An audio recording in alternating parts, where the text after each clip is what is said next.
Hi guys, so today we're going to learn how to make a paper boat. So you need one sheet of A4 paper and we're going to fold that in half. So right to the edges and then a nice firm crease down the middle. And then fold it in half again, but you don't need to push down so high. You just want to make a slight little line and then you're going to open it up once more. So it's like this, and you can see the line down the middle.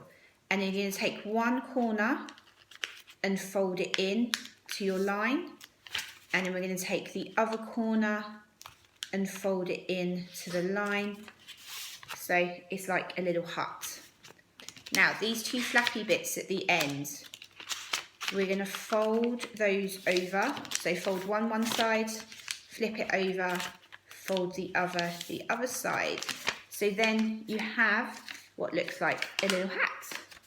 So now to turn that into a boat, you're going to grab one side and you're going to pull to make it into a little square.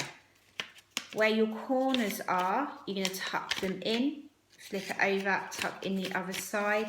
So you've got a nice, neat little square. We'll lay that down.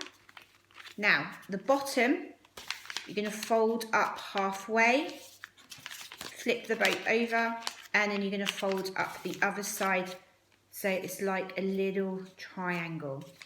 From there, this is how we make the boat.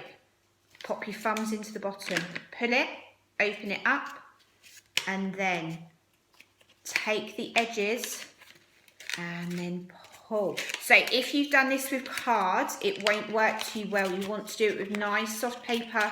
You tuck those bottom bits down and we have a lovely paper boat. So then you put your thumbs in the middle and then it will sail away.